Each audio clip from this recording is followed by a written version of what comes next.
Hi everybody, this is Dino from Prehistoric Facts. This is a special episode, so let's actually get right to it, shall we? We're actually going to be talking about two animals today, and so let's actually get right to it.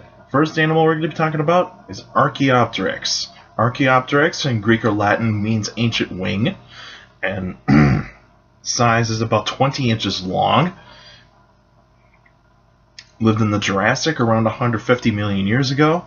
Fossils have been found in Europe, mainly in Germany and France, those kinds of places.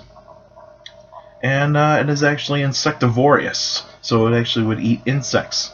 And so Archaeopteryx is actually kind of like a revolutionary type of find. It was found in 1860 and in Germany, and so this actually was a revolutionary find because it actually showed the first direct evidence of feathers in the past, and at that time, scientists thought this was actually an ancient bird, but it didn't take long. But it didn't take until say the 1970s or the 1980s or the 90s. It was when Archaeopteryx is actually just a dinosaur. It's actually a dinosaur, but it's actually kind of like a hybrid between like a dinosaur and a bird.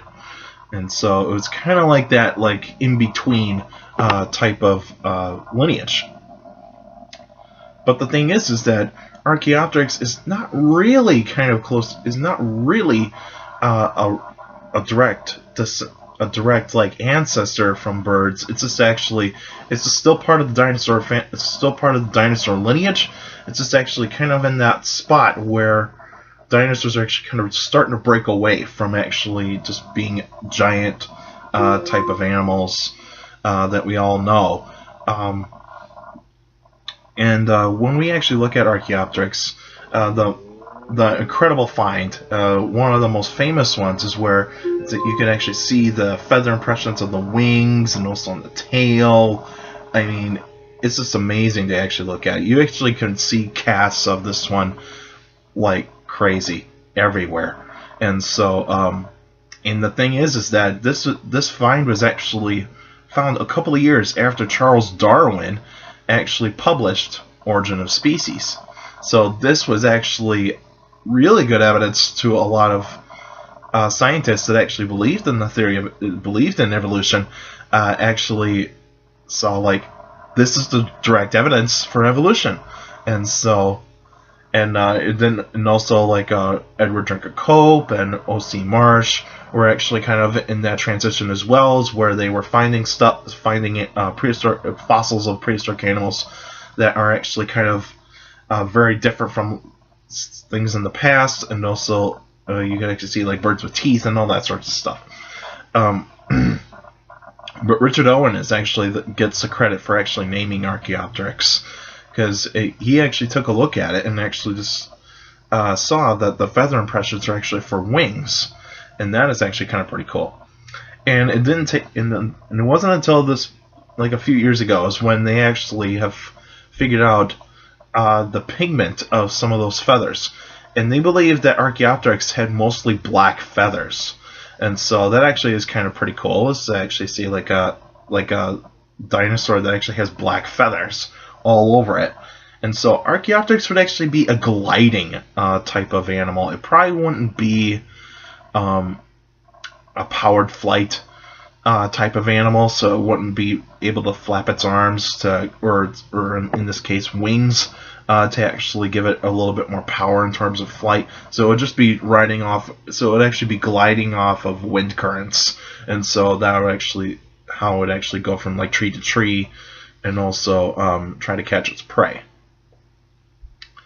And most Archaeopteryx specimens are actually found in Germany and France, but there are some Archaeopteryx specimens that are actually a bit different from the specimens that are a bit different from the European ones. There are some that actually are considered to be found in North America, but they're a different kind of species, though. They're actually very different from the European species, and so these would actually be maybe like the feathers are a little bit shorter, and also probably weren't used for flight as much, and so those were actually probably the better cases for that. And Archaeopteryx predators would actually probably be like some dinosaurs that were a little bit larger than it, and also probably some maybe some mammals if it actually got if it actually was stuck on the ground, or otherwise maybe some reptiles. Certain reptiles would actually try to catch these things. And of course, the extinction of Archaeopteryx is that it couldn't adapt to the different changes in the environment, and so that would actually be the case for Archaeopteryx.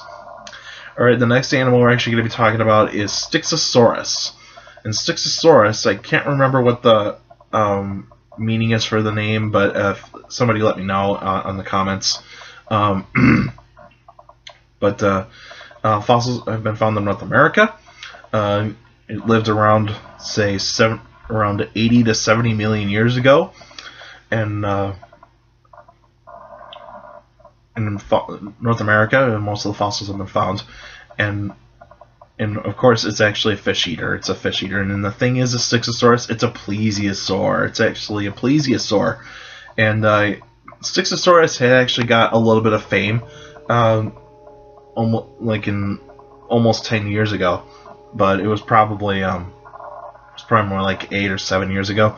It was when National Geographic actually did that documentary movie of scientific documentary on sea monsters in North America, and Styxosaurus actually got a little bit of fame is that it was one of the featured marine reptiles in the Western Interior Seaway destination in North America. And so Styxosaurus may look like Elasmosaurus or or otherwise like Plesiosaurus, but they're a tad bit different.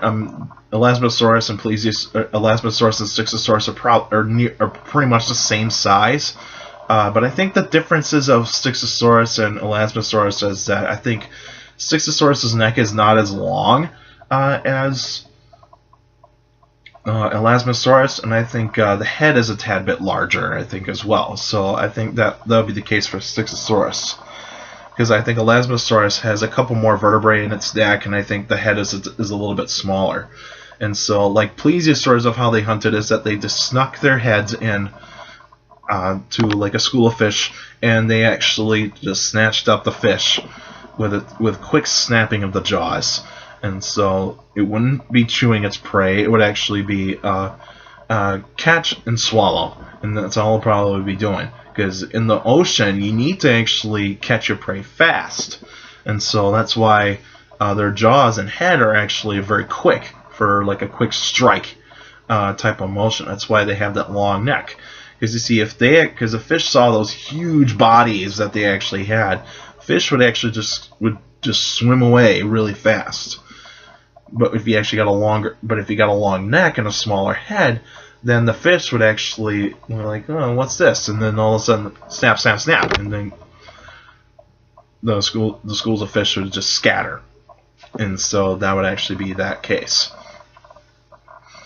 And Styxosaurus did actually have some predators, but mainly when they're actually juveniles. Mosasaurus would actually be the biggest competition for Elasmosaurus, but they probably actually had different sources of prey. Elasmosaurus probably stuck to squid and fish, whereas mosasaurs probably stuck with like some larger fish, juvenile marine reptiles, sharks, and also sea turtles. And so that would actually be the case for mosasaurs, that they probably didn't actually go after adults very often, and so like I say, Styxosaurus would actually be an adult would actually be big enough that a large mosasaur probably would never even try to dare to go near, because it's actually a very large animal.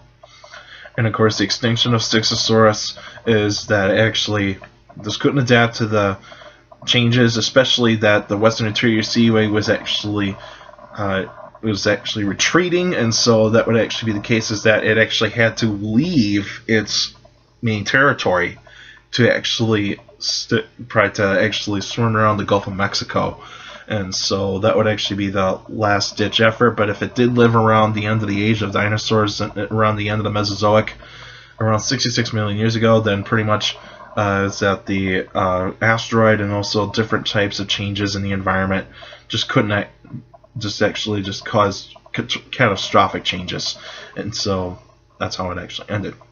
Alright, that's it for now. Now, the next week would actually be another answering questions episode. So if you got a question, if you get questions about dinosaurs or any other prehistoric life, feel free to email me at dinochris71@gmail.com, or as well on my Facebook page, Prehistoric Facts of Dino Chris. Like the page, you can actually post your questions on the wall or even in the comments section on any Facebook post. But remember, keep your questions short and to the point. You can also follow me on Twitter at CSGRALL. That's my Twitter page. I post pretty cool stuff on there. Also, take care of the people around you. And also, for your younger people out there, make sure to listen to your parents, your teachers, and your guardians. That's the best motivation you can have for good education. It's very important to have a good education. So with a good education, you get a good job in the future. Alright, that's it for now, and I'll see you guys next week.